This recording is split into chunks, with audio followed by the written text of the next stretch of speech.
Gusto ko man i-expose ang isa sa kasinungalingan ng kaaway na tinatawag na easy believism or just believe.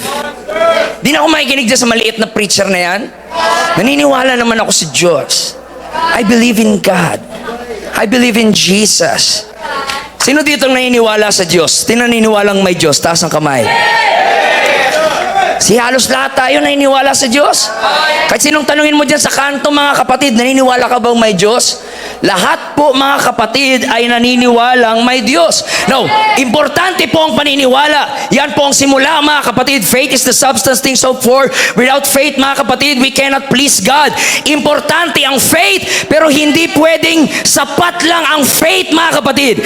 I'm here to tell you that believing is not enough.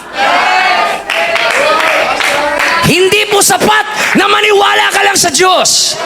And I'll prove to you from the scripture, mga kapatid. Sige, pakita natin James chapter 2. Basahin natin sabay-sabay. 1, 2, 3, go!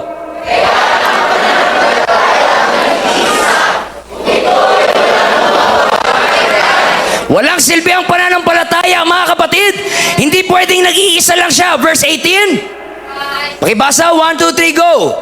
Bakit kayo magsasabi, ikaw ay mayroong mananampalataya, at ako'y mayroong magagawa. Ipakita mo sa akin ang iyong pananampalataya na walang gawa-gawa, at ipapakita mo sa pamamagitan ng aking magagawa ang aking pananampalataya. Now watch, verse 19. Basahin, 1, 2, 3, go! Masampalataya ka ng Diyos ay isa, mabuti ang iyong ginagawa.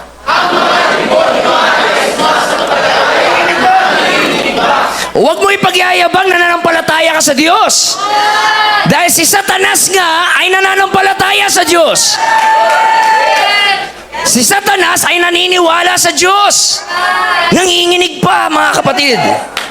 Buti nga si Satanas nanginginig, mga kapatid. At buti nga si Satanas nagsisimba. Hallelujah. Nanggugulo tuwing linggo. Huwag mo ipagmamalaki na maliligtas ka sa pananampalataya lang. Dahil si Satanas, nananampalataya, pero Satanas pa rin siya. Nananampalataya, pero hindi siya nagsisi. Nananampalataya, pero hindi siya sumamba sa Diyos. Nananampalataya, pero hindi siya nakatakas sa habang buhay na kaparusahan. Kapatid ko, hindi po sapat na manampalataya ka lang sa Diyos. Kailangan mong sumunod sa salita ng ating Panginoon. It's not enough to believe. You must be born. Hallelujah. Basahin natin ang Romans chapter 1, mga kapatid, verse 21. Ito yung sabi sa English, mga kapatid. Ang problema sa mundo ay hindi kilala ng Diyos ang tao. Hindi yun ang problema. Lahat ng tao alam na may Diyos. Because that when they knew God, ito ang problema, they glorified Him not as God. Kung magyayabang, nakilala ko ang Diyos.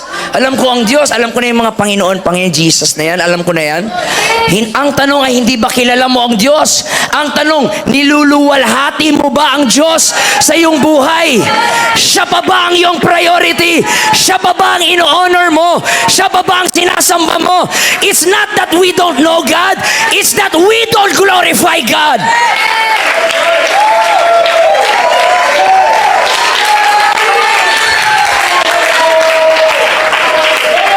That's why ang sabi sa Mark chapter 16 verse 16, mga kapatid, lahat ng sumasampalataya sa Diyos, taas ang kamay.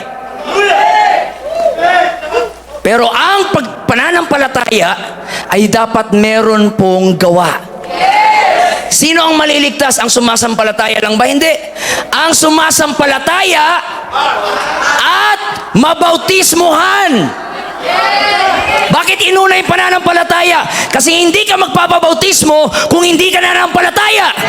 At pag sinabi mong nananampalataya ka at hindi ka nagpapabautismo, hindi totoo yung pananampalataya mo. Kung totoong nananampalataya ka sa Diyos, susunod ka sa Diyos. Susunod ka sa salita ng Diyos.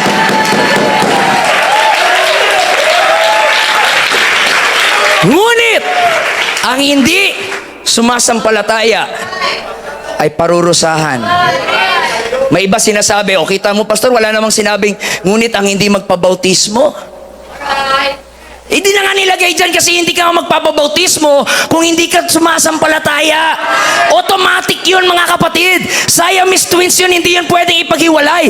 Pag nananampalataya ka, magpapabautismo ka mga kapatid.